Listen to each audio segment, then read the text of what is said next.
Apologize for being a few minutes late. 166 is complete gridlock. We'll accept a motion at this point in time to open our land use hearings. Is there a motion to open? Well, we generally just do a motion on each item, not generally a motion to open all land use hearings. Okay, all right, we can do that too.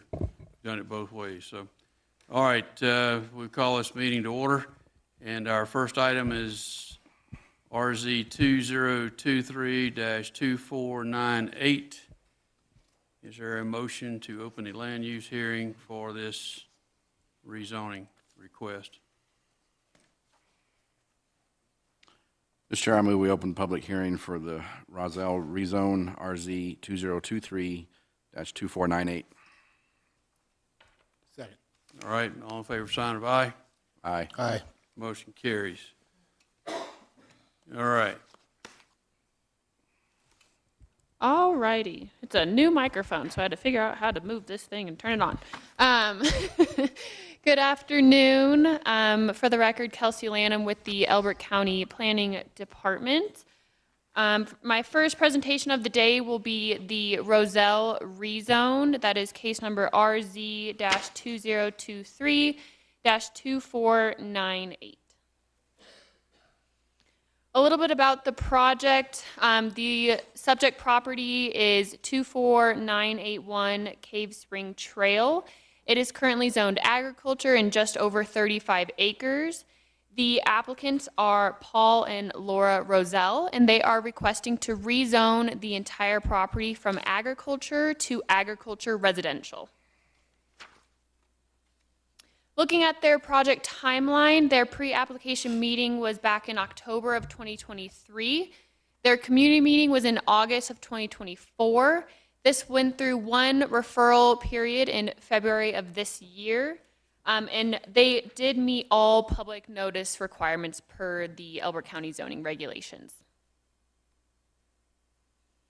And these are the referral agencies who reviewed and responded to the application, and there are no outstanding objections or comments from these agencies.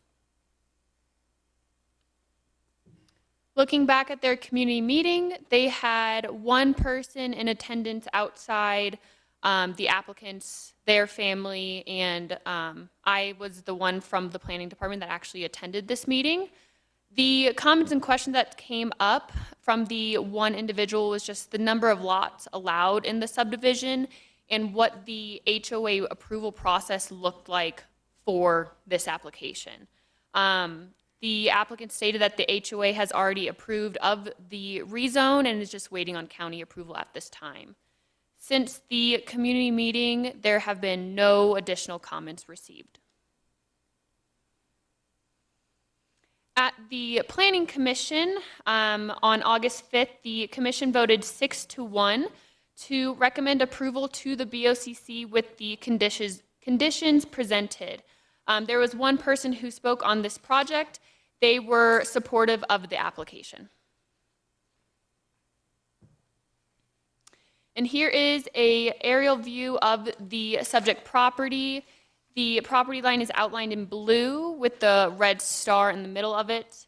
The Douglas County border is the yellow line running north to south. And the property is about a half a mile from that border. And here is the zoning map. The light green represents the agriculture residential zoned properties. This is the zone district that the applicants are requesting to rezone to. And the planned unit development to the east, that is Kelly Air Park. And here is their rezone exhibit. The property line is outlined in red. As you can see, they are requesting to rezone that entire property, so just over 35 acres. And looking at the review criteria found in Article 3C4 of the zoning regulations, letter A, the rezone is generally consistent with the goals and policies of the Elbert County Comprehensive Plan. The proposed rezoning is consistent with the goals and policies, specifically Goal RD. The proposed rezoning allows for the creation of various lot sizes within the subdivision. In addition, the proposed zone district also allows for accessory dwelling units, or ADUs, which would create that higher residential density if desired. B, the rezone is compatible with surrounding land uses. Like I showed on that zoning map, there is a cluster of AR zone properties directly across from the subject property. This reduces spot zoning and creates an extension of the already established adjacent AR zone properties. C, the rezone would not adversely impact the provision of public services. The rezone has been reviewed by Elbert Fire District and the electric company. There were no objections or concerns noted. D, the rezone would not adversely impact the environment. Like I just mentioned, Elbert Fire District and the Division of Water Resources reviewed the applications and had no objections or concern regarding the impact to the environment. E, the rezone would not create unreasonable traffic congestion or burden the existing road system. Public Works reviewed the project and had no objections regarding traffic and did not require any improvements. And finally, F, the rezone would not be detrimental to the health, safety, or welfare of the inhabitants of Elbert County. The rezone was reviewed by numerous agencies in which there were no concerns regarding the health, safety, or welfare for those that are currently in the county and for the future. And these are the considerations of decision. Surrounding properties are zoned agriculture or agriculture residential. This property is located within the Palmer Divide Ranches on East Cherry Creek subdivision. It's a long one, but that is the subdivision it is in. And finally, the HOA for the subdivision has already approved of this rezone application. And there are 4 potential conditions of approval. Number 1, the rezone exhibit must comply with the Elbert County zoning regulation standards. 2, the applicant shall remove signs within 2 weeks of conclusion of all notified meetings, public hearings, or decisions. Signs not removed within those 2 weeks may be removed by Elbert County, subject to reasonable charges for removal. 3, the rezone will not become effective until all fees are paid, conditions of approval are met, and the rezone exhibit is recorded. And finally, 4, recordation of all appropriate documentation is to occur within 180 days of the BOCC approval. The applicant is present to speak and answer any questions. Staff is also available. Thank you. So is the applicant in agreement with the requested conditions? Yes, sir. Okay, thank you. All right, is there any public input on the applicant on this position? Any public input?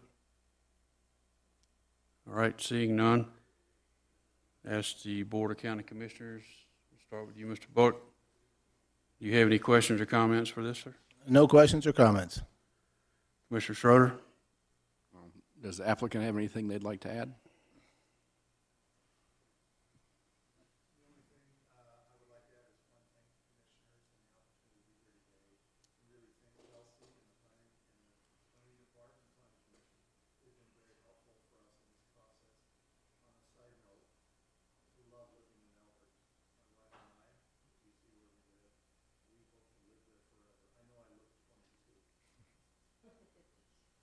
19.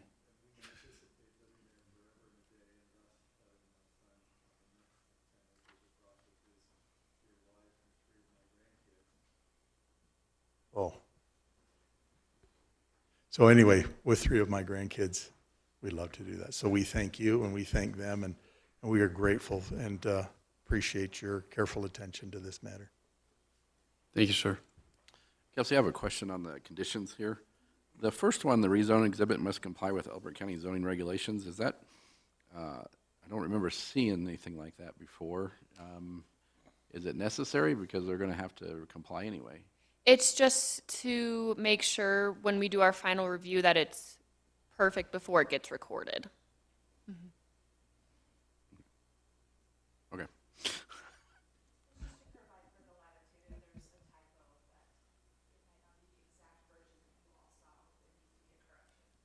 I see, okay. Any other questions? That's all I Commissioner? have. All right, Commissioner Buck. No questions. Okay. Is there a motion to approve with the conditions? Yeah, I'll make a motion that we approve the Roselle rezone RZ 2023-2498 with the recommended conditions. Second. There's a motion and a second. All in favor, sign of aye. Aye. Aye. Motion carries. Thank you. All right, motion to close this hearing on RZ 2023-2498. Mr. Chair, I move we close the public hearing on Roselle rezone RZ 2023-2498. Thank you. Second. There's a motion and a second. All in favor, aye. Aye. All right, motion carries. Thank you, gentlemen. Next item we have, item number 2 is Chevelle rezone RZ 2025-0001. Is there a motion to open this land use hearing? Mr. Chairman? Yep. If it's acceptable to the board, staff would request that if you open both hearings so that we could do a single presentation for the rezoning and the preliminary plat, just to think be that's great. efficient with your time. Yeah, I think that's great. Any objections, gentlemen? No. Sir? Nope. All right, so is there a motion to open RZ 2025-0001 and PP 2025-0001? Mr. Chair, I move that we open the public hearing on Chevelle rezone RZ 2025-0001 and hear concurrently Chevelle preliminary plat PP 2025-0001. So motion, is there a second? Second. There's a motion and a second. All in favor, sign of aye. Aye. Aye. All right. All three in favor. Motion carries. All right. Perfect. Okay, so how I'll do the layout of these two is essentially both applications will have duplicate information. So I'll show the rezone factual data first, and then I'll jump to the preliminary and then come back to the rezone to allow for a vote and then go back to the preliminary. Okay. So bear with me when I switch the screens. It might take That's a good. couple seconds. All right. So again, for the record, Kelsey Lannon with the Planning Department. The first case is the Chevelle rezone, case RZ-2025-0001. About this one, so the site location with no formal address yet is parcel number 62313-00025. It's about 306 acres. It's currently zoned agriculture. The applicants are Mike Bennett and Casey Gelati, and they are requesting to rezone from agriculture to agriculture residential. Project timeline, their pre-application meeting was in June of 2024. They held their community meeting in, that's supposed to say December of 2024. They're not time travelers. So community meeting was held in December of 2024. This went through 2 review cycles, one in March through April of 2025, and again in April to May of 2025. They have met all public notice requirements per the Elbert County zoning regulations as well. And looking at the referral agencies, these are the agencies that have reviewed and responded to the application. There are no outstanding objections or concerns from these agencies. At their community meeting, there was 2 residents in attendance outside the applicants and county staff. The comments and questions that were discussed were water, mineral rights, open space requirements, conservation, roads, wetlands, and if an HOA would be established. Since that community meeting, there has been no additional comments received.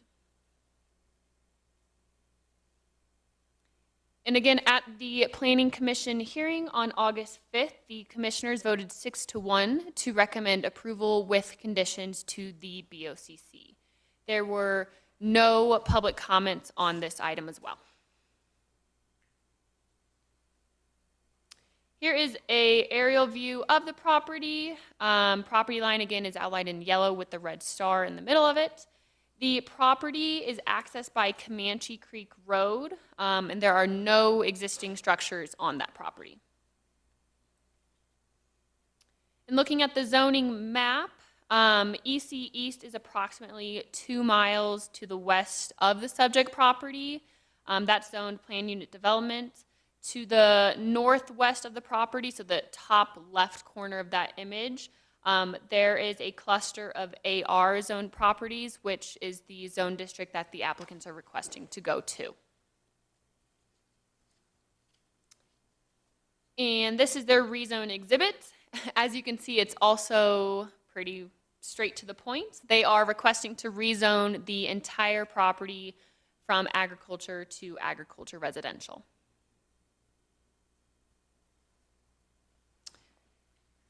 And then, let's see. I'll do the review criteria for this one and then jump to the preliminary plat facts. So for the rezone, for Article 3C4A, the rezone is generally consistent with the goals and policies of the Elbert County Comprehensive Plan. This rezone is consistent with the goals and policies, in particular that goal RD. The rezoning would allow for 10-acre minimum lot sizes, which would create a variety of lot sizes within the vicinity of the subject property. B, the rezone is compatible with surrounding land uses. The surrounding properties are zoned agriculture, which have a 35-acre minimum lot size. However, there are developments to the west that are zoned for smaller lot sizes. The proposed zone district was found to be compatible with the surrounding land. C, the rezone would not adversely impact the provision of public services. Kiowa Fire District was a referral agency, and they had no objections or concerns. D, the rezone would not adversely impact the environment. There were numerous agencies on this project as well, and there were no concerns about environmental impact. E, the rezone would not create unreasonable traffic congestion or burden the existing road system. The proposed rezone would not create unreasonable traffic or burden the existing road system. Elbert County Public Works was a referral agency and had no objections on the rezoning of this property. And finally, F, the rezone would not be detrimental to the health, safety, or welfare to the inhabitants of Elbert County. The rezone will not be detrimental to the inhabitants of Elbert County. And now I will jump over to the preliminary plat. Give me one second.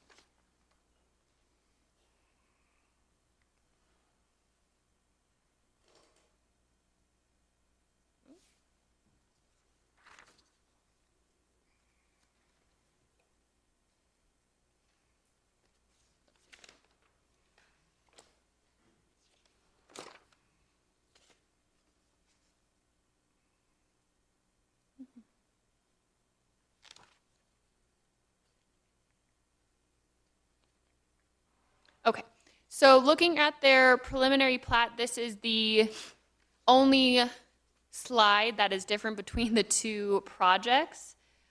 So the applicant is requesting 10-acre lot sizes. They meet the 20% open space requirement. They have the 2 points of access as well.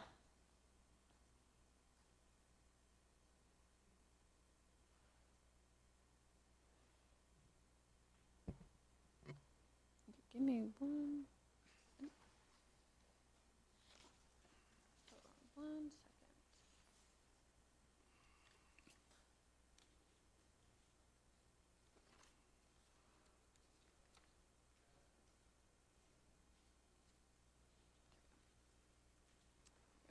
looking at the review criteria found in Elbert County subdivision regulations, Article 2C, the preliminary plat, there was evidence that provision has been made for a water supply that is sufficient. The preliminary plat was reviewed by the Division of Water Resources, and there was no objection noted to water sufficiency. B, evidence that provision has been made for sewage disposal. The proposed lots will be serviced by individual septic systems as allowed by the Elbert County subdivision regulations. Elbert County Public Health reviewed the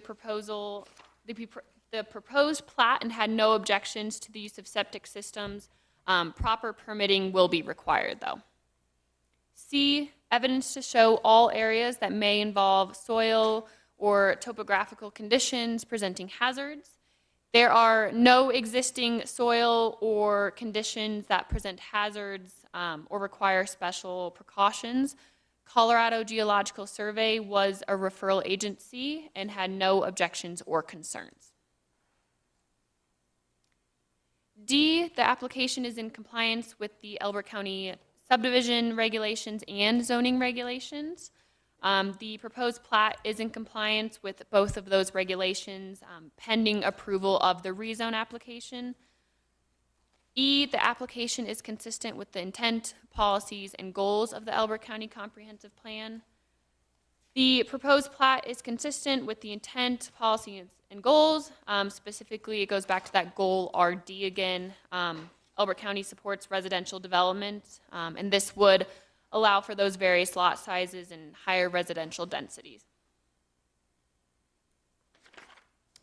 In the considerations for decision, the surrounding properties are zoned agriculture and planned unit development. The open space requirement has been met. Applicants have addressed all initial concerns from review agencies. Approval of a final plat will be required. A subdivision improvement agreement, or an SIA, will be fully executed at the time of final plat, and no public comment has been received.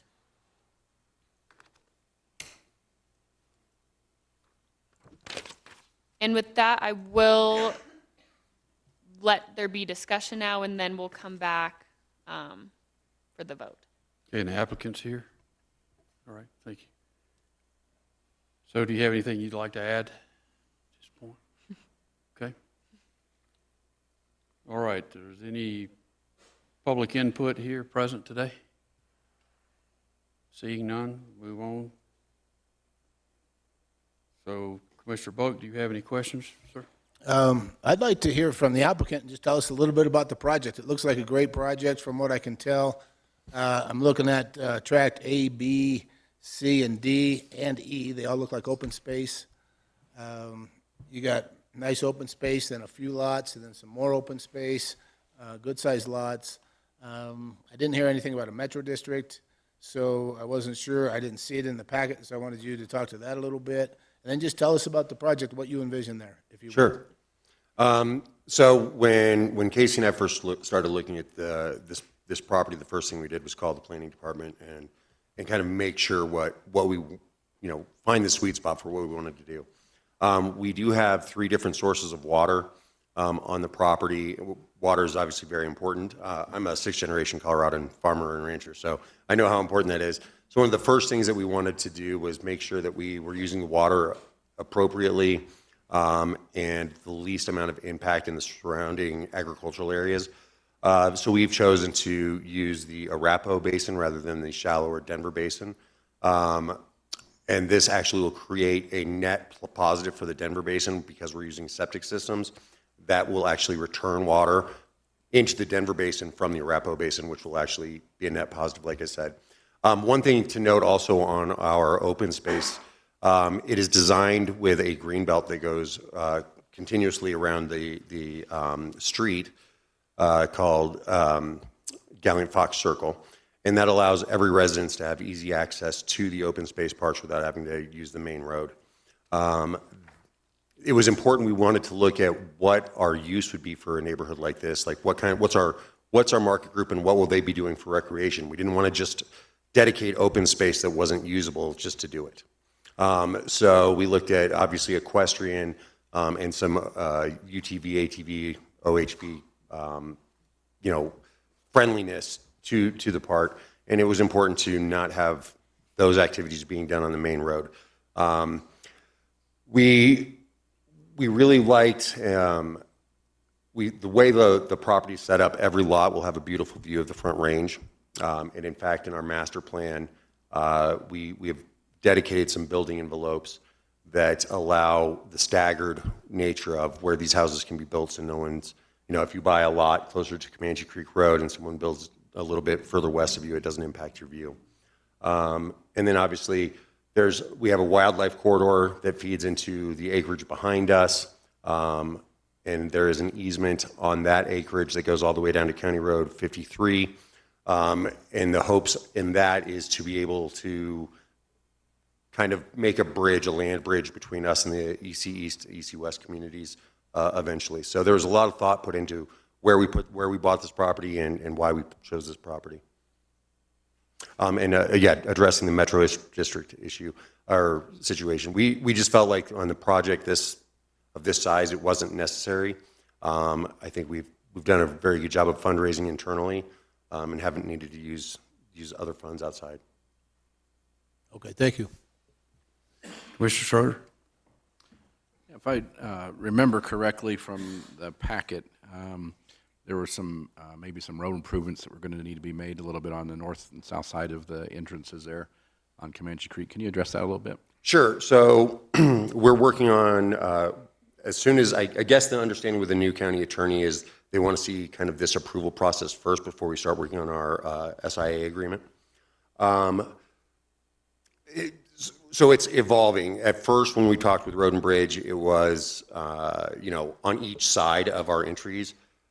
They came back and said, well, we said that, but I think that there are some areas that we can improve all the way up and down. So instead of just a blanket statement of from here to here, they want some improvements all the way up and down Comanche Creek Road that will equal about the same amount. There's some other things that we want to do, though, that are very important that I think are improvements as well. Like I said, we do have some substantial water. One of the things that happened actually August 5th when we were at the Planning Commission meeting is there was a little grass fire on the 80 acres behind us. There is not a great water source for fire trucks to access good, high volume amounts of water out there.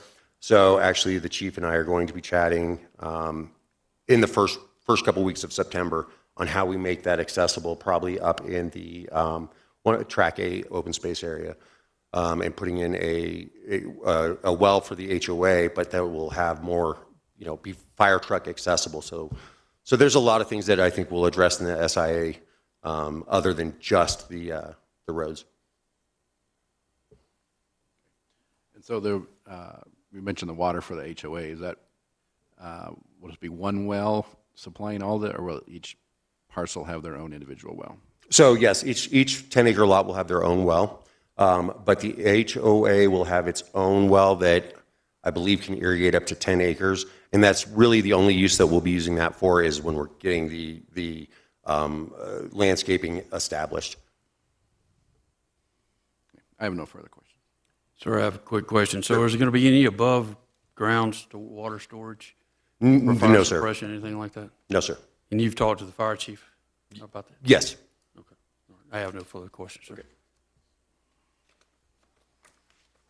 All right. Is any public input for this? Okay. Kelsey, how do you want to proceed with this? Do we want to vote on this all as one, or do we want to vote on this as two separate? Probably two separate votes would be easiest, Okay. or All right. best, if not Best. easiest. Yeah. Yeah, let's don't get caught up in this snafu here. And assume that the conditions of approval for both applications are agreeable to. Okay. So is there let's just go back to number one. Is there a motion to approve or deny on the first article?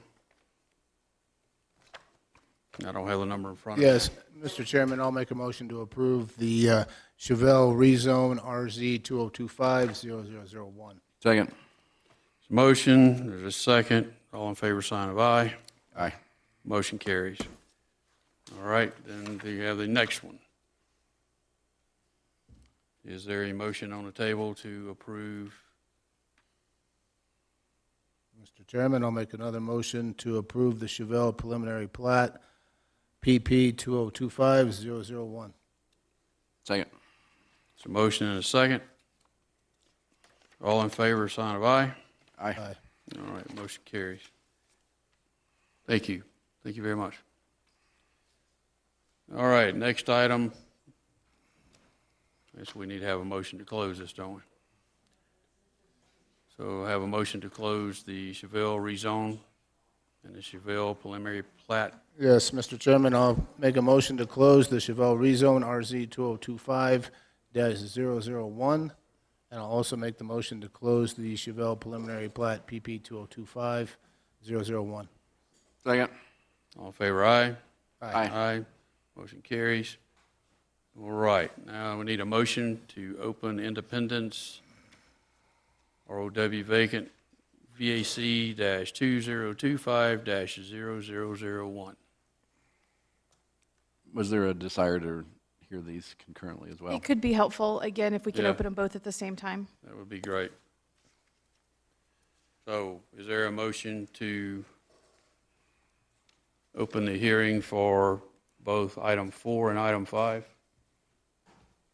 Which is the vacate, Mr. Chair, I VAC, move go that we open a public hearing for the Independence right-of-way vacation, case number VAC 2025-0001, and also Independence Filing 5 Final Plat FP 2024-7515. motion's on the floor, is there a second? Second. All in favor, aye? Aye. Motion carries. All right.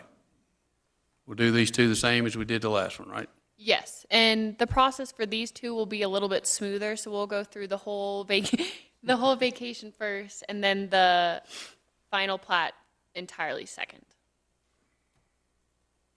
So once again, for the record, Kelsey Lanham with the Elbert County Planning Department, and this first one is for the Independence Right-of-Way Vacation, case VAC 2025-0001.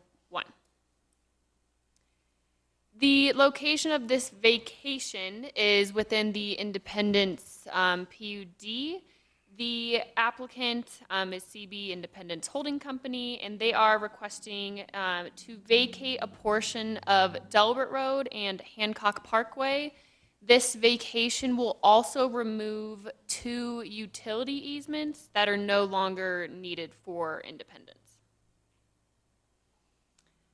Their timeline, the applicants had their pre-application meeting on May 8th of 2024. This was in conjunction with the filing 5 final plat application.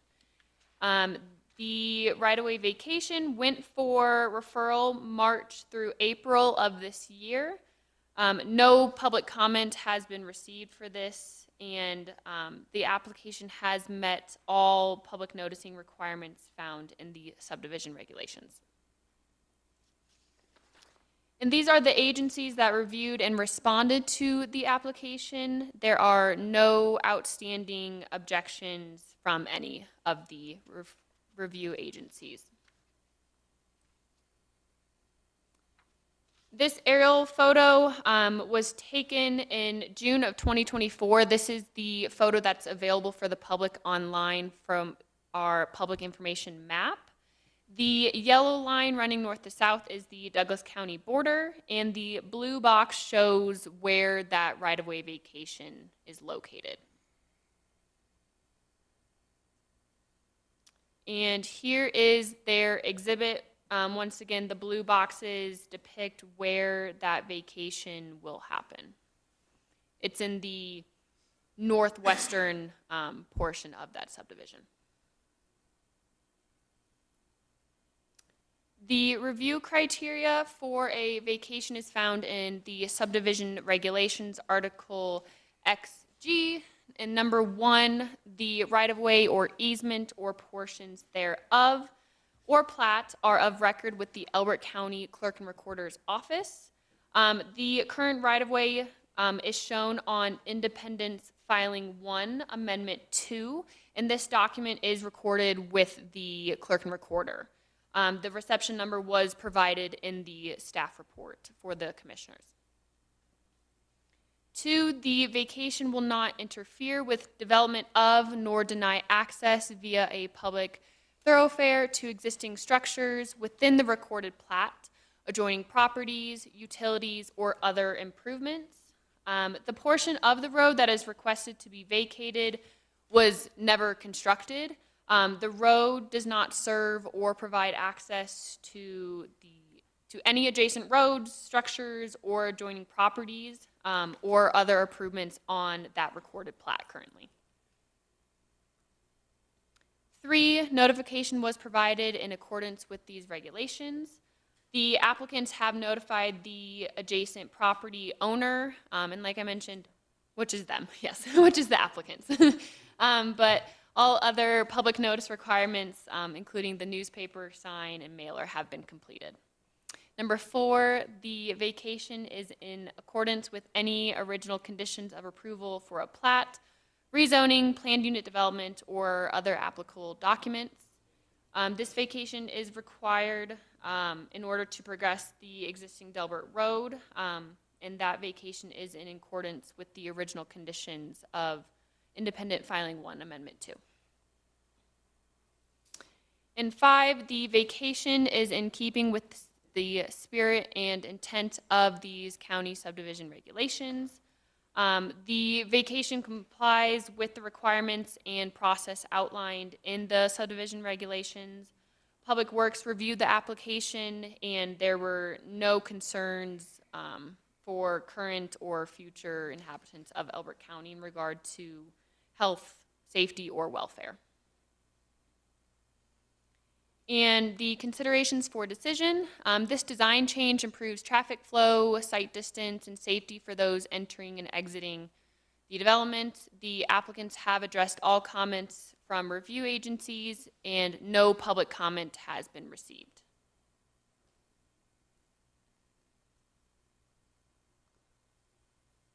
And give me 1 second, and I will jump into...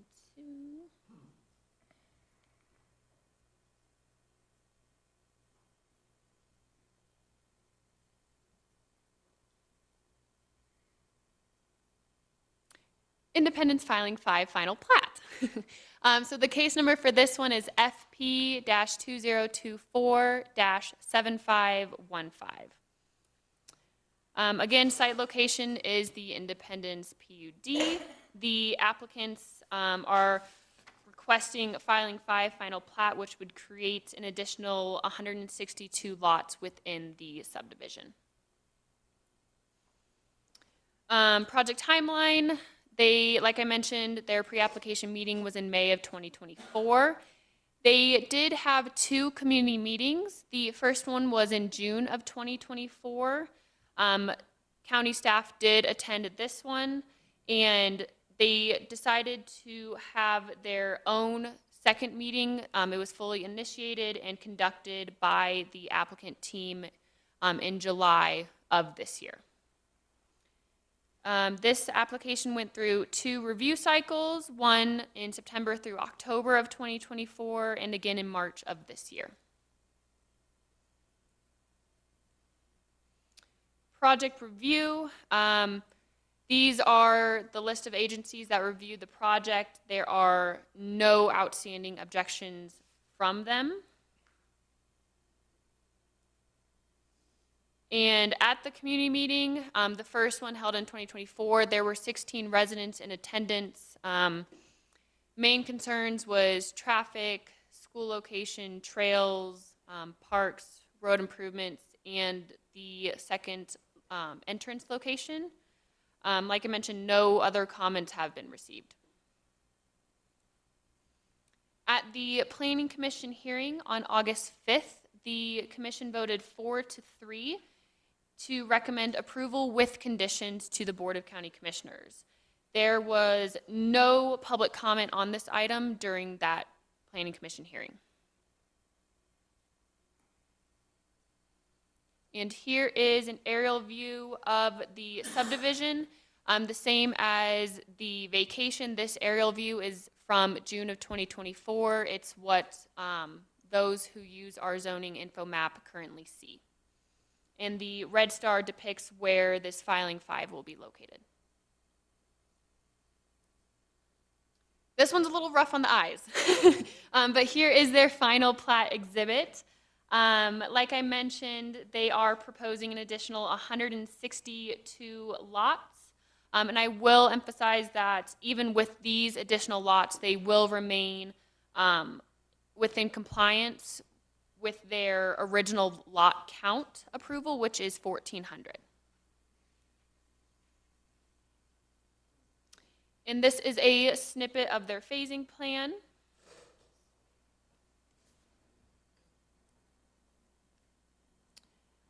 With that, the review criteria found in the Elbert County Subdivision Regulations, Article 2C. Letter A, evidence that provision has been made for a water supply that is sufficient. Independence Filing 5 final plat will be serviced by the Independence Water and Sanitation District. The Division of Water Resources declared the subdivision to have adequate water to serve these additional lots. B, evidence that provision has been made for sewage disposal. Again, the proposed lots will be serviced by the Independence Water and Sanitation District. C, evidence to show all areas that may involve soil or topographical conditions presenting hazards. There are no existing soil or conditions that present hazards or require special precautions for this final plat. D, the application is in compliance with the Elbert County zoning regulations and subdivision regulations. The final plat remains compliant with the number of lots allowed within that Independence PUD. So it is compliant with the subdivision and zoning regulations. And finally, E, the application is consistent with the intent, policies, and goals of the Elbert County Comprehensive Plan. The application is consistent with the comprehensive plan, specifically goal RD, the residential development. The proposed final plat does allow for smaller lot sizes, which creates the opportunity for higher residential density. The existing roads and infrastructure throughout the subdivision and this proposed extension will support those lots. And the considerations for decision for the final plat, the applicants have addressed all initial concerns from the referral agencies. The proposed lots will be served by the Independence Water and Sanitation District, and no public comment has been received. And for this one, we do have 3 potential conditions of approval. Number 1, the applicant shall remove the signs within 2 weeks of the conclusion of all notified meetings, public hearings, or decisions.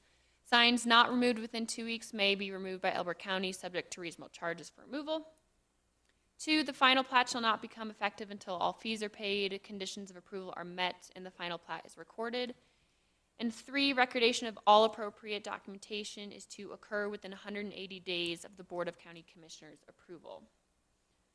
I will mention that the applicant team does have their own separate presentation for the commission, so now I will pass it off to them, but afterwards, both the applicant team and staff is available for questions. All right, thank you.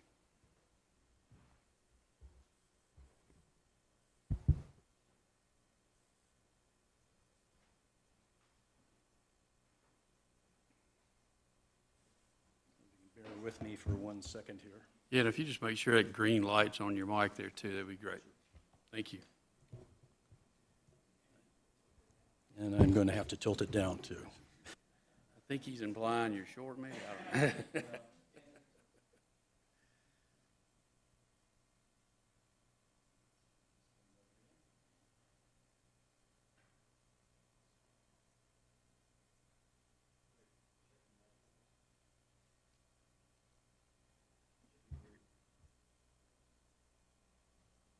Should I hit the button again?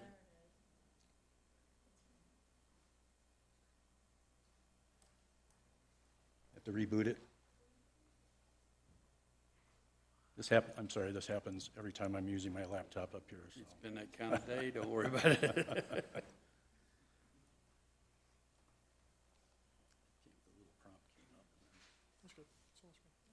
thank you.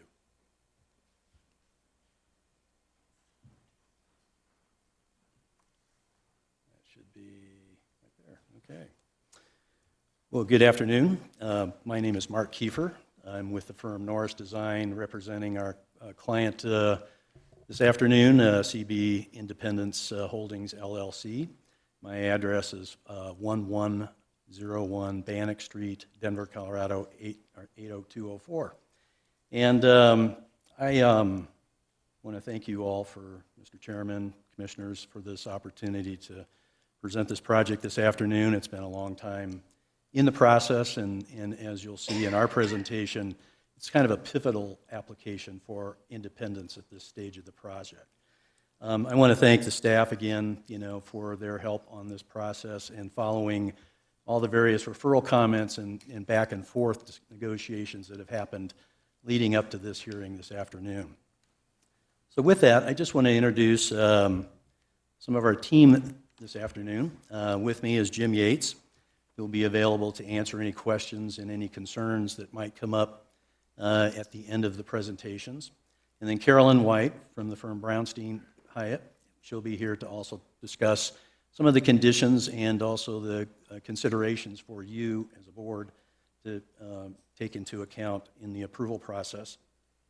And then I believed we were going to have our civil engineer here, but I think we can field any of those questions that might come up in the process. So again, and my name is Mark Kiefer. We're the land planner and also project coordinator for the project. So have some background here with Independence and certainly have been in front of this board a number of times as well. So with that, I'd like to just offer another brief change to the agenda. I know that Kelsey had presented the right-of-way issue first, right-of-way vacation issue, and then the final plat. While we're combining both, we would like to at least give you the overview of the final plat first and then close with the vacation. I don't think that would disrupt the flow from the staff's perspective, but the way our format is set up, it's mostly about the plat itself, if that's okay, Mr. Chairman. Sure. Okay. So our presentation agenda, starting with the final plat, I'll give you an overview of the project, and I think Kelsey had certainly given you a lot of information on it, as well as your staff report. But I think there's a few nuances that we would like to add to it, just to give you some additional background. And then touch briefly on some of the public improvements that have been made to date, which again are part of this project and why it is so pivotal in terms of the future and our, how Independence will continue to develop. And then we have a few concluding remarks, as I mentioned, by Carolyn White, just to talk about some of the commitments and some of the other considerations for this application. So with that, I'd just like to introduce, our approach. And I know Commissioner Buck and Commissioner Schroeder have probably heard this presentation before, but perhaps for your benefit, Mr. Chairman, I want to just outline and emphasize the importance when we join a team that the Kraft Companies has put together, CB Independence Holdings. We are given certain criteria by our client that are objectives or an approach that we all take, whether it's the civil engineer, the land planner, our traffic people, whomever. And the three pillars or three fundamental approaches that we all take in this project. One we would categorize as smart growth. And that includes, looking at this new development as emphasizing or embracing low-impact development that includes integrating stormwater management into the project up front with the infrastructure itself, but also in the landscape. And then also, what is very important to Independence and all the other projects that we're working on with Kraft is the walkability and the clustering of homes. So we're creating neighborhoods within this project that are interconnected with trails, which I'll show you in a minute here, the importance of how all of those various projects tie together with paths, trails, and open space. And then also, because recognizing, this project as being somewhat in the country, we want to downgrade or downlight our project to where it's not imposing on our neighbors with a lot of excessive glare or suburban type of lighting systems. So with that too, we also are emphasizing, which is again part of, in exploring your comprehensive plan, your existing comprehensive plan and your housing study, a phased approach to development. So incrementally bringing in these projects based on the market, not purely under speculation, but really understanding what is needed today in Elbert County, what the demand is, and what people are buying. And we'll see, we'll at least outline some of the considerations there in our planning. But just to date, within Independence, we have about 836 lots, and many of those are occupied right now. A large percentage of those are people that have lived in Elbert County already. They've either chosen to leave their 10-acre lots or downsize their facilities or move in, to a family closer to their families. So we see a lot of Elbert County residents moving into these areas as well. But that's allowing us to at least understand the market and time the development of this project in terms of market considerations. But third, I want to also just touch on water conservation as being one of the principal pillars or approaches that we're taking here in this project. We are only using, as we have discussed in our previous PUD amendments and PUD original zoning, we're only using the deepest aquifers, the Arapahoe and the Denver basins, not looking at any surface water or Dawson, Denver, Arcos water. So with that, that is also integrated up front. So we are looking at an infrastructure plan, which I'll touch on again in a minute, that integrates the recycle or reuse of water within our project that augments not just the groundwater that we're using for our plant, but also working with irrigation ponds and recharging those with effluent and treated effluent rather, and creating a system that is pretty much a closed loop. And with that reuse system, that not just only applies to our open space or public spaces, but that also applies to individual lots within Independence. So just a quick overview, and again, I just want to recap some of the points that Kelsey has already made in her presentation, but just a brief overview of the plat itself, the project background, and a recap of the review process that we go through bringing it up to this meeting today. So this graphic is a little bit more colorful than the one that Kelsey had put up before, but it shows the importance of Filing 5 being in the middle of this project. It's sort of at the confluence of several different major roadways that are being built right now, and also ties together a lot of major trail systems and open space within the project. Hancock Parkway, which exists today, and for those of you, I'm sure the commissioners have been out there and certainly familiar with this area, but just to orient you and members of the audience, Hancock Parkway is pretty much substantially built up to Filing 5 right now. Filings 1, 2, 3, and 4 are currently under construction. And what we're talking about today is that area that's highlighted in the middle, Filing 5. With that, we're also going to touch on, although it's not specifically part of this application, Delbert Road.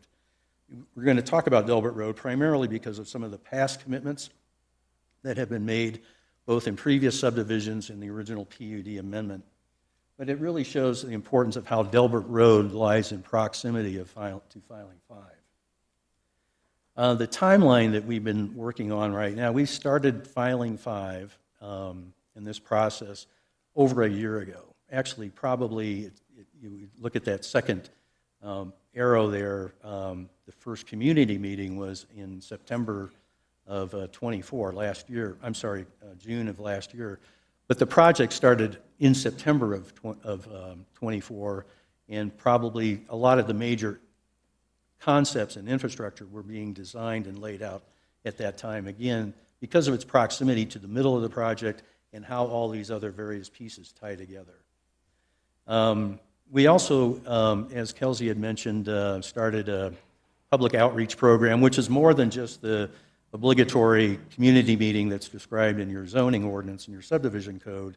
But we also added another community meeting based on the same format, the same notification processes, the same signage, the same mailings that we would use typically with the county process. But we wanted to make sure that our neighbors, as well as our existing residents, were up to date in terms of our application and where they sit before they come back to you and previously to the Planning Commission. As Kelsey had mentioned too, we had our Planning Commission meeting earlier this month on August 5th. Where we had a 4-3 unanimous approval. And here we are today asking for final plat approval for filing 5, as well as the second application, which is a small portion of a right-of-way that we're needing to have vacated. So the project background, again, for the benefit of perhaps Chairman McDaniel, the background on this project includes zoning that goes back to the original PUD amendment, where we started calling this project Independence, was an amendment to what was called Bandera East and Bandera West back in 2022. So that was the original, or the zoning that basically brings it up to date today. The original zoning for this project goes back to 2009 when Bandera East and West were approved by the county commissioners with a preliminary plat, but that was subsequently amended through this, what we call the Independence Amendment, the larger amendment today, which allows up to 1,400 dwelling units.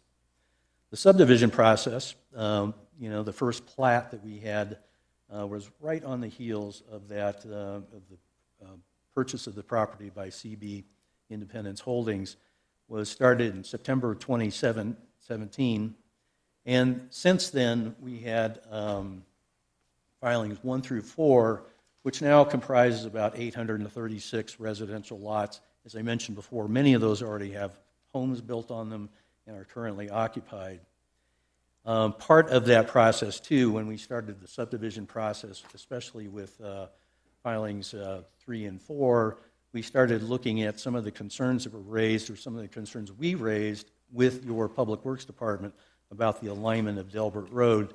So we had also worked with your staff about a new, safer alignment for Delbert Road in that process. And as I mentioned, it's not necessarily part of this application, but it is integral to your understanding of the context of the application.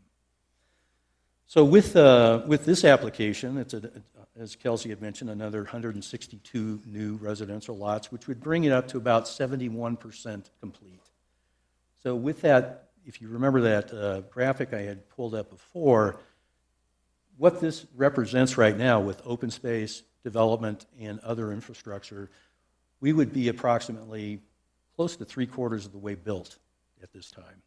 And as I mentioned, because of its proximity, a lot of that infrastructure already is in place for this filing 5 application. So with that, I just want to touch on briefly, although I'm probably, knowing that the county commissioners particularly know your own process, but just to let you know about the process that we all go through in this development cycle to actually bring it up to the first hearing before you. First, the technical requirements of the zoning, or the subdivision regulations. Those kind of set the parameters, which we all work towards, and every applicant before you does the same. We probably do a little bit more research in terms of that, particularly, if I could say, in terms of public notice and public hearing requirements. We find it really important to our process to make sure that we're in compliance with those, not only for just meeting the code requirements, but also making sure that our neighbors and our residents are informed in terms of hearings and meetings and such. And part of that referral process, as Kelsey had mentioned, this went through 2 review cycles, but that wasn't the only review that went into this project. Those were the review comments from our various referral agencies, 2 of which, just to touch on, our fire district, Elizabeth Fire District, is a very important partner in this process, and we've worked with them closely on resolving several issues that came out initially in the referral process, as well as, some of our other work that we've done with Public Works and Colorado Geologic Society services. So with that, too, we also, as the commissioners know, we are under the 300-year requirement for water, which was proven, back during our zoning process, and we're still in compliance with that. So every subsequent filing that we come to you with has to be vetted by both your staff, your consultant, but also the Division of Water Resources. So we are in compliance with those review comments as well. And then the same is true with public sewage. Our infrastructure has been in place, and as I mentioned before, this is one piece of the project that already has the basic bones already in place for water, sewer, and other infrastructure. And then, we'll talk about in our closing slide too, any geological concerns that were raised in the review process, which in this case, we're fortunate that nothing really exists on this site, but it's a relatively stable property. There aren't any extensive slopes or soil conditions out there. And then just in two other considerations that we go through in this process is the compliance with the existing Elbert County Comprehensive Plan. And I know there have been a lot of conversations about that in the past, not just with our project, but with other projects in the county, and the importance of that in following the guidelines that exist today in terms of accommodating the existing comprehensive plan. And then, as I mentioned, the subdivision process, which includes a subdivision improvements agreement, which is an agreement which Carolyn will talk about in a minute, which is the final contract, if you will, between the county and the applicant to make sure that certain infrastructure are in place in a timely manner. So we feel that filing 5 in preparation for our hearing today meets all these criteria and these review comments that have been raised over the past year, over a year, and certainly acknowledge a lot of our neighbors and a lot of our local agencies in terms of their concerns and issues. So again, I touched on briefly some of the community outreach issues. I think that, and again, for your benefit, I just wanted to remind the commissioners, as I reminded the Planning Commission, that craft companies, CB Independence Holdings, take the outreach aspect of this project very seriously. So they do have a monthly newsletter that goes out to all of our residents and to anybody that would want to subscribe to it, which gives updates on meetings and such, including Metro District discussions and things like that. And then, which leads to their existing board meetings, which are also openly advertised to anybody, again, to participate and offer any comments or concerns that they may have. But also, in terms of continued engagement, it has been the task that's been given to us with our client is to constantly engage in this discussion with our neighbors, both in Douglas County as well as Elbert County residents, giving them updates on our various projects and any concerns that may rise in that process. And as I mentioned, we did have a voluntary community meeting earlier this year. So with that, I just want to touch on some of the public improvements that are underway right now, again, for the benefit of those commissioners or members of the audience that haven't been out there lately. The new Delbert Road extension, which is a fairly substantial piece of infrastructure that the first phase right now, if you have been out there on County Road 166, and again, Commissioner McDaniel, I just want to acknowledge the traffic problems that you encountered out there this afternoon. I hope they weren't associated with that particular intersection, but It was down at 721. I'm relieved, because when you said that, I thought maybe we would have questions about that. But you'll see those intersection improvements from County Road 166 all the way down to what is Hancock Parkway, which is also somewhat referred to as County Road 5. But that, you can see some of these images here, that is underway and being paved in portions of it right now. One of the things I want to touch on about that Delbert Road extension, two things. One, in the original plan, and I know that Commissioner Schroeder and Commissioner Buck, when you were on the Planning Commission, Commissioner Buck, The original Delbert Road followed the section line between Elbert County and Douglas County. During the course of this project and previous subdivision plats, it was apparent that the intersection on County Road 158, was not going to be a safe intersection just because of the topography out there, and there's an existing high-pressure gas line not far below the surface out there. So we worked with your staff, Public Works Department, as well as planning to realign Delbert Road just to make it safer and move it inland or inward a little bit farther east into the project to make sure that that future intersection wasn't going to be impacted by topography and other site distance issues out there. But that being said, you know, in our meetings that we had with our residents, especially our neighbors, I think that that probably was the most well-received information that anybody has ever received from a developer, because they really endorsed that idea of moving it closer internal to the project and not, in the case of the Douglas County residents, which are outside of your jurisdiction, but was literally outside of their back door. But now moving it inland where it is a little bit more manageable in terms of buffering and design, it really does benefit not only Douglas County residents, but certainly Elbert County residents as well. One other thing, too, about Delbert and why it's taken such a long time to even get it to this point, there are, even though it looks flat out there, if you haven't been on that corridor, there's a lot of topography and a lot of drainage. So there's some fairly significant drainage structures that also had to be put into place, which are, you can see in that larger map there, that was probably a month or two ago, but currently it's filled in right now. But these are fairly major drainage structures that had to be in place as well in order to continue that roadway all the way up to County Road 166. So then just moving on to another commitment and road improvement that was made in previous applications, particularly in our subdivision improvements agreements for filings 2, 3, and 4, was the improvement to County Road 158, which, again, for those of you, I'm sure the commissioners have been out there, but it's included a substantial widening and reconstruction of that road, working with your Public Works Department and redesigning that for safety reasons, but also for bringing it up to code and long-term maintenance considerations out there. So that is now in place and is opened right now. And then last, one of the other big pieces of public infrastructure, which I touched on earlier, is the water and sewer aspect of it. To date, right now, there's over $20 million invested in that water and sewer system, which includes that reuse system, that purple pipe system that we were talking about, where reclaimed water is actually used, and the pipes and the ponds and the storage for that to be used for irrigation purposes. So that system is currently in place right now.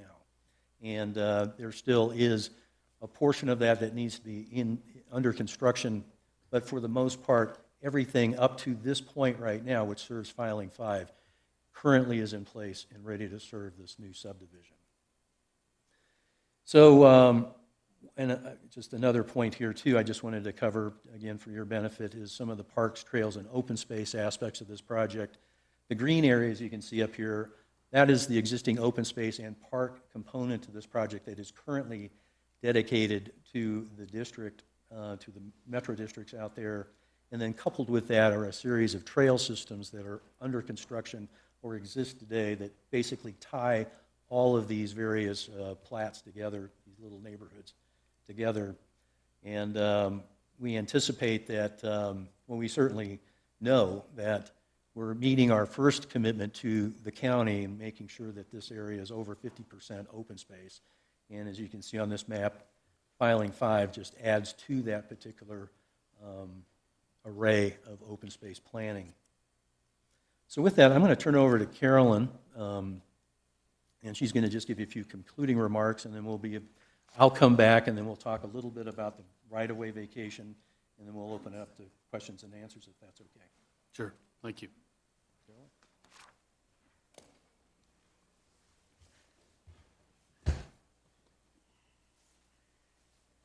Jim thinks I should leave my binder over there, but I need to have it with me at all times. Hope you'll excuse me. Good afternoon, Commissioners. Carolyn White on behalf of the applicant. Good afternoon also to the county staff and members of the public, and thank you for the opportunity to present this to you this afternoon. You've already heard in some detail about the background of this project. My role here is really just to bring it all together and link everything you've heard about the overall project back to the approval criteria for the final plat. And also just to put things in context, I know there was that earlier slide that Mark showed you where we talked a little bit about the history of the project. You know, for the benefit perhaps of some of the public that's watching, you've already approved the PUD, right, where you determined the uses and densities, the zoning. You've already approved the preliminary plat where you set forth the general contours of where the lots are going to be drawn sort of in superblock fashion, where the roads are going to go and so on. And then you've approved filings 1 through 4, the first 4 phases of the project. Here we are with filing 5. And if you remember that graphic that Mark showed you just a moment ago, filing 5 just slots right in there like a puzzle piece. So it's really just a continuation of everything that's been happening to date. And at the final plat stage, we're really just looking to ensure that all the lots that are created are developable. They're served by all the infrastructure that's needed to be served, that they're not creating unnecessary burdens on infrastructure, and that they're consistent with all of the previous approvals that you've already granted. And so that's what your 5 criteria here are designed to ensure, right? The first one says, do you have enough water?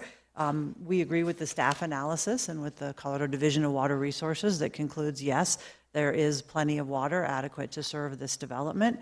Same thing with sewer. Do you have enough sewer? As was mentioned, we've got this state-of-the-art water and sewer system that serves this project and is wholly managed by the already formed Water and Sanitation District. The third criteria is sort of inapplicable to this project because there aren't actually any geologic hazards within filing 5, as was noted in the staff report. And then the last 2 are really referring back to all those prior approvals. Does everything in this comply with all the requirements in your zoning regulation and your subdivision regulation, which your staff analysis concludes that it does? And then is it consistent with the comprehensive plan? And by the time we get to this stage, we're not really talking about the uses, we're talking about does it fulfill everything that came before and is it consistent with all the prior approvals? And we again agree with the staff's analysis concluding that it is consistent with the comprehensive plan. The staff in particular referred to some of the residential goals in the comprehensive plan, and we agree with that. And we also would add that the comprehensive plan references recreation and tourism goals and open space and trails. And as Mark just showed you, this is significant in terms of the open space and trail system that's being created, not just a mere 50% calculation, but also everything connected, everything integrated, a holistic system of open space and trails in keeping with some of the goals that the county has expressed in the comprehensive plan. So for that reason, this application meets all of the criteria in the code for a final plat, and we ask for your approval, and we've got our whole team here to answer any additional questions that you may have. Thank you. All right, thank you. Thank you, Carolyn. So with that, I just want to touch on a couple, if we can start the conversation about the right-of-way vacation issue, and I promise I'll keep this very short, just to add to what Kelsey had already presented. This is another graphic that, again, probably shows a little bit more detail than what you have in your staff report. I just wanted to note that in your staff report, there was a little blue box that describes the actual vacation. That was actually a image that was just focused on the connection between the county line and the remaining portion of this right-of-way vacation. What you'll see here on this graphic, if you can see that green line, that green portion of Old Hancock Parkway, that's the actual length of the Hancock Parkway right-of-way that's being vacated right now. And the reason for that, again, if you can see how it superimposes on that graphic there, the original Hancock Parkway was part of that alignment that that I described earlier about Elbert Road following the county line, which again led to a problem on County Road 158 in the intersection of Delbert Road and 158. So when we moved the road internal to the project, it sort of changed that whole geography or geometry of Hancock Parkway. So the new Hancock Parkway just T-intersects with Delbert Road, and that green portion was what was dedicated to the county back in one of the earlier filings, and currently is owned by the county, but is no longer needed, if you will, with this new alignment. In terms of impact, the only adjoining property owners here would be the developer itself, CB Independence Holdings LLC. It doesn't abut any other landowner, with one very, very small exception, the county right-of-way, which again, they've been part of our conversations from the beginning and have endorsed or at least recommended approval for this vacation leading to this new alignment. So with that, Carolyn, do you want to cover any of these final approval content? Thank you once again, Carolyn White, for the applicant. And as you see on this screen are the criteria for a right-of-way vacation. Staff already reviewed these in some detail, and we do agree with their analysis. Just want to emphasize that all the criteria are met, all the notice was provided. There is no, one of the main factors that you consider when you vacate right-of-way is make sure you're not cutting off any access, which obviously you're not doing, because that access is being replaced with an alternative alignment. And the only adjacent property owner is that CB Holdings, and so they are the same as the petitioner that is requesting the right-of-way vacation, so there's no other affected parties other than CB Holdings and the county. So this vacation is in accordance with all of the original conditions, and it's in furtherance of the goals in the zoning code and in the subdivision code. So we ask for your approval. Thank you. All right, thank you.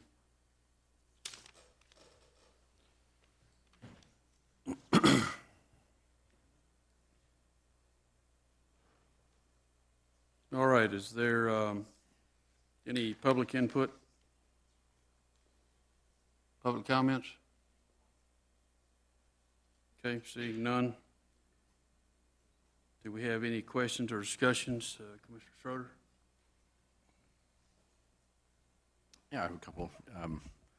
First off, I'd like to ask our Public Works Director, Monty Hankins, if he has anything to add to the vacation right-of-way road realignment. Yeah, Monty Hankins, Elbert County Public Works Director. No, I have no comments. We've reviewed this internally and with our county engineer, and the old Hancock alignment had to be changed due to Delbert Road being realigned. The new Delbert Road alignment, especially down to 158, is very well done and needed. As they said, the topography going down the hill at the county line is not conducive to having a four-way intersection there. So moving it up the hill creates a better traffic flow situation.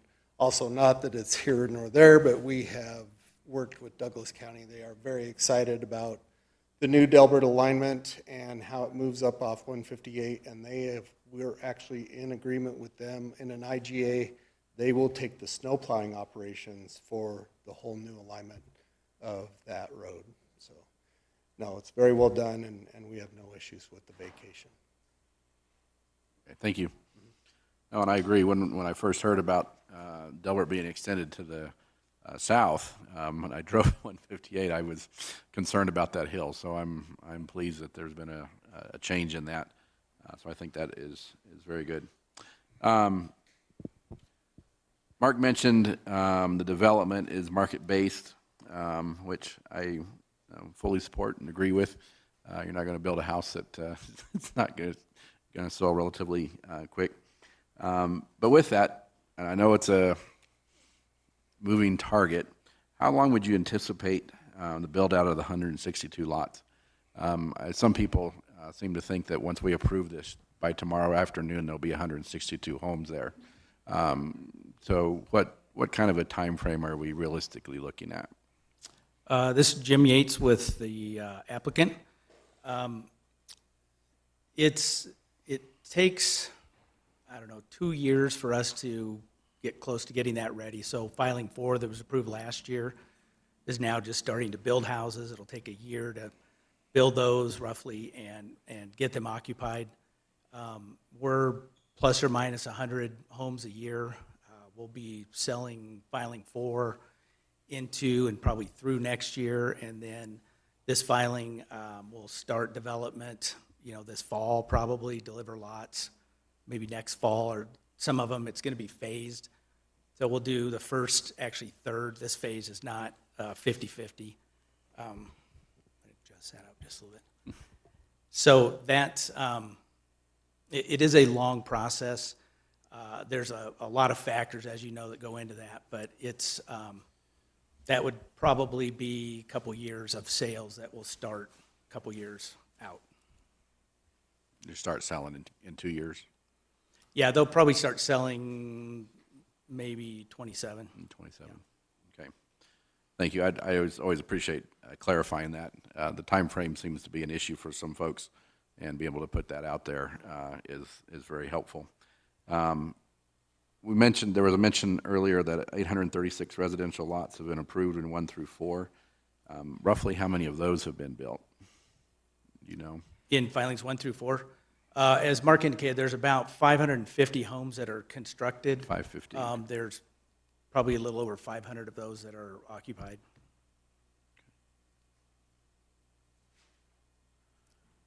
That's all I have at this time. All right, Commissioner Buck? Yeah, I have a number of questions. Let's talk about the build-out timeline that Commissioner Schroeder brought up. Page 427 of our packet said build-out of the residential lots within the Independence Filing 5 subdivision is planned to be completed by 2026. Now, it does go on to, which I thought was very optimistic. I thought it might be a mistake. And it does go on to say, depending on construction mobilization, market conditions, et cetera. So I just wanted to get a little further clarification on that. Yeah, I think that reference is really the development of the lots. And so the lots will, again, probably start this fall and deliver the dirt next year. The actual building of homes will take longer than that, and selling the homes. Okay, that clarifies it. Yeah, I appreciate it. And then I just wanted to also clarify unit count. We have 162 throughout the presentation, throughout the packet, and then on page 421, it says there is 3 lots below 7,000 square feet and 160 above 7,000 square feet. So I'm assuming it's 162. I'm assuming it's 162. That is correct. 162 is the correct number. At one point, there was 163 lots, and then 1 lot got removed as we were improving the drainage channel, leaving that area. So that must have not got picked up as those 2 numbers added together. I just wanted to clarify that real quick. And then it looks like on the map, there's going to be a total of 8 filings? Correct. The 8th filing is the school site. Okay.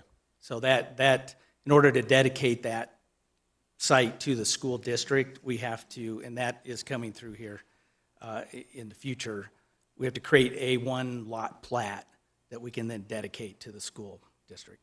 Okay, thanks. What was the outcome of the community meeting that you guys did on your own? So I appreciate that you guys took the initiative to conduct that, post that, and then hold that meeting when it wasn't required by the county. What was the outcome? Any feedback for us that we can look at or talk to? So as you could see, this plat is in the center of the community, so it was dominated. There were approximately 20 people who came.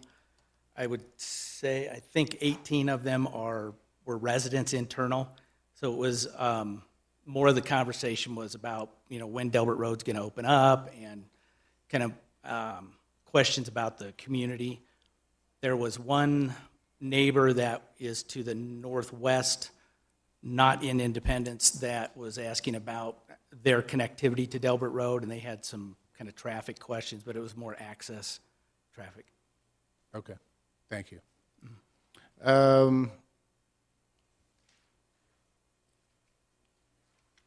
The Planning Commission voted 4-3 to recommend approval. I would like to hear from staff on what were the reasons for denial from the 3 members that denied the application.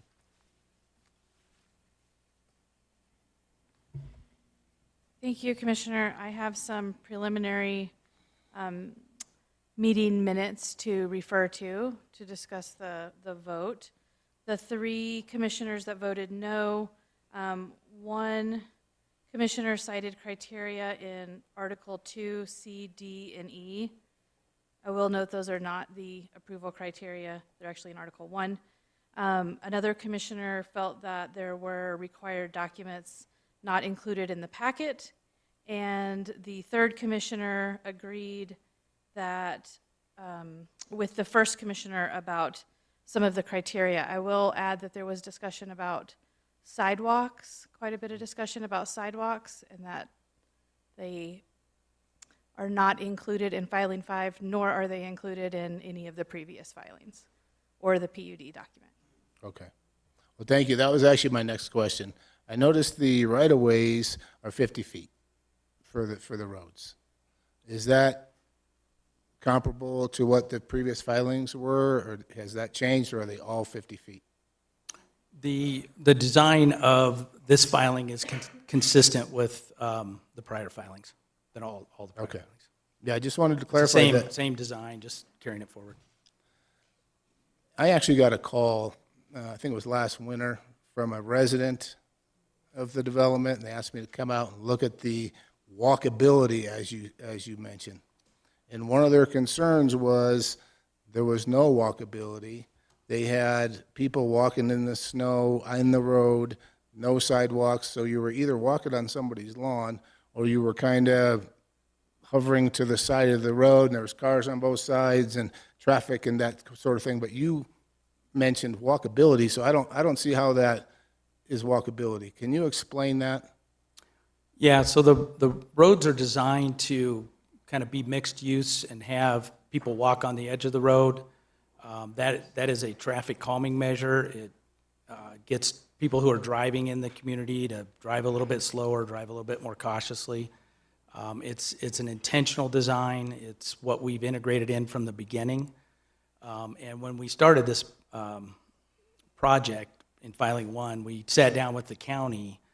One of the requests from the county was to not have sidewalks. They didn't want to own and maintain. They in this project, they do own the roads within a community. So there were a number of factors that weighed into that.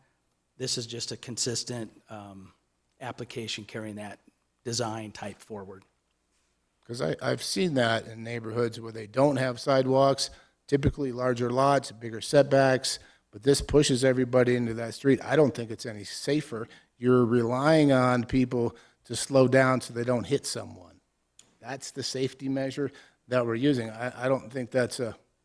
Yeah, and we do have an extensive trail system, and the intent is to kind of embrace the rural nature and get to a trail, not to walk on sidewalks in front of other people's houses. That's a design preference. It's how we put it together. There's definitely a lot of traffic information that shows that it is safer, but It's safer. it's known. It is safer. Yeah. Really, I'd like to see that study Yeah. at some point, if you could get that to me, that says that is safer to have people walking in the roads. Okay. I'd like to see it. So there's that. What else? I hate to bring it up, but one of the recommendations from OEM, I'm sure you guys saw it, you commented on it, and we've talked about it before, I've brought it up before, and one of the things they mentioned was a request that they designate 10 to 15% of residential properties as deed restricted for first responders. Now, I've brought this up before because when the first presentation and how this full development at the initial approval was sold was, hey, this is going to help your first responders, this is going to help your teachers, and it's going to be geared towards affordability and that sort of thing. Now, you guys were the ones at the presentation, but you guys aren't the ones that set the prices. We discussed that in another meeting. Now, you responded, and let me read your response. Should Elbert County choose to engage in this process or extensive process, the applicant would be willing to offer its assistance and continue to engage in these conversations. And then you say it is premature to discuss for filing 5. Now, I don't think it's premature. I think it's way too late to discuss for filing 5.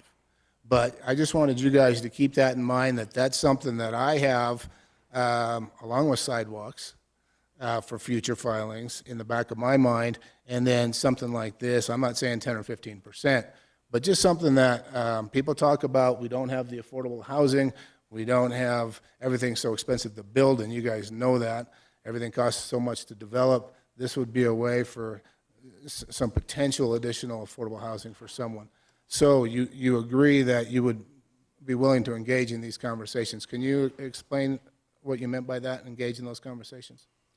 Yeah, so after we had the initial conversation, the staff member in that department was not familiar with the project and thought we were starting from scratch, which is where those conversations typically happen. I agree. And everything, you know, and along with sidewalks, the infrastructure, and you can kind of see some of the images of Hancock as it goes out, that pie is pretty baked. We have a limited number of remaining lots now of how that fits in, and the water system, the wastewater system, all those things have been designed and scaled to accommodate what we've put together as a whole project. We have tried to accommodate affordability by diversity of housing. We have the ability in the zoning to put attached housing in. We have not done that yet. We're trying to balance what the market demand and market acceptability is with those types of products. We have not gone down the road of like Section 8 housing or subsidized housing or things like that. That really opens up a big can of worms as far as government involvement, federal government involvement. Not something we want to do, but we will continue to have conversations with staff and county on how we can meet the county's housing needs. Okay, thank you. That's all I have right now. All right, Troy, I just got two quick questions, just to bring it back full circle here. When would construction begin on 162 homes? And then how long do you think it would take to complete building 162? Do you think it would take 2 years, 3 years, 5 years? So just to clarify, when you say when will construction begin, on the first house or Yes. the lots? Yeah, let's say first lot. Well, the first lot, again, would be fairly soon this fall. Okay. We're, pending approval, we would then go seek permits to start grading. The first house could start as early as the fourth quarter of next year, and I would say it would take 2 to 3 years, depending on, many of the builders are not willing to build without a sale. So you could construct them quicker, but I think the sales pace is going to indicate how quickly they get started and build through those 162. So I guess So I the would point give I you a was just range trying to, of 2 to 3 years. yeah, thank you. I just wanted to clarify that because some people will hear 162 homes and think it'll be built next week. Correct. So I just want to clarify that. Okay, I have no other questions, sir. Yeah, a few more comments from myself, if you can. For staff, the 4-3 vote from the Planning Commission, there was no specific citation for the approval criteria for the denials. Did I understand that correct? What was noted was Elbert County Subdivision Regulations, Article 2, letter C, D, and E. I was noting that I believe that is supposed to be Article 1. Article 1, okay. And as far as staff is concerned, this is a complete packet. Yes, sir. Okay, thank you. The idea of having deed restricted properties gives me a little bit of heartburn on that. And regardless of the reason, I think again it's government overreach, and that never goes well. If we want to have more affordable homes, it's a simple equation we all learned way back in high school, junior high, of supply and demand. And so if we want housing to stay stable or decrease a little bit, we need to be able to increase our supply, and that will lower costs. And I know there's been a lot of talk, and how do you define what affordable is? And that's always been a concern, a question, how do you define what affordable is? Last Thursday, I took a tour with the Denver Home Builders Association to several properties throughout the metro, South Metro Denver, and it's given me sticker shock to think of 2 and 3 bedroom apartments that are going to be renting for over $3,000 a month. And so as we see the stair step effect of those people that are able to move out of a place of an apartment, a 2 or 3 bedroom home, and move into a home with maybe a little bit more of a payment than what they were paying on rent, that's a good step for them. And the way we get people into those homes is, like I said, with increased supply, not decreased supply, or to restrict, because then that restricts supply as well. If we limit the pool of buyers who can purchase a home, that reduces that supply as well. So I would have some real heartburn supporting a deed restricted proposal. And that's all I have now. All right, I think that's it. Commissioners, Yes, sir. just for the record, for the first item you're considering right now, there is a resolution that is a statutory requirement for a road vacation. That resolution has been modified slightly from what was in your packet. It does not change the substance at all, but it does add some of the statutory procedure that was involved. For example, to vacate a road, you do have to notify adjacent property owners. The applicant did ask that that be part of the resolution. In another draft resolution, with Jennifer's assistance, we have added that language. It really doesn't change anything.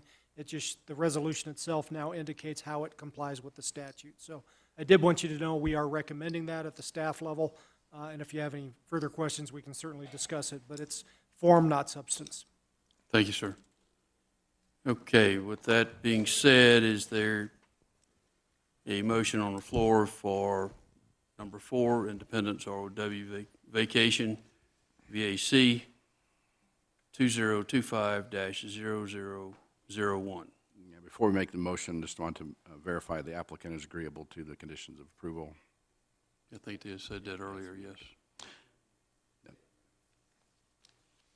We'll go with a head shake. As long as Rhonda got it, we're good, right? Mr. Chair, I move that we approve the Independence Right-of-Way Vacation, case number VAC 2025-0001. Okay, there is a motion. Is there a second? Second. All in favor, sign of aye. Aye. Aye.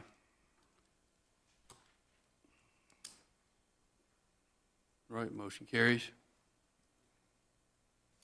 Next item is the Independence filing 5, final plat FP-2024-7515. Is there a motion?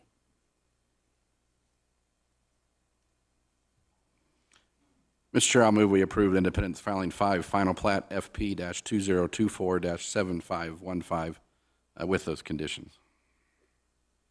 All right, there's a motion. Is there a second? Second. There's a motion and a second. All in favor, sign of aye. Aye. Aye. Motion carries. All right, thank you.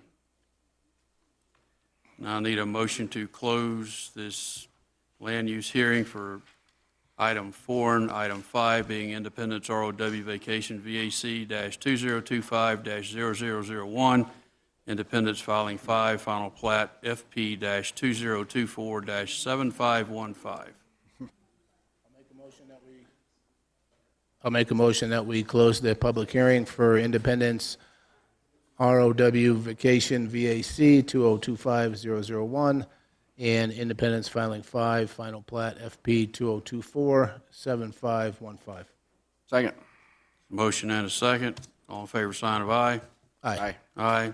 All right. This land hearing is closed. Motion to adjourn. Do we need a motion to adjourn? Is there a motion? All right.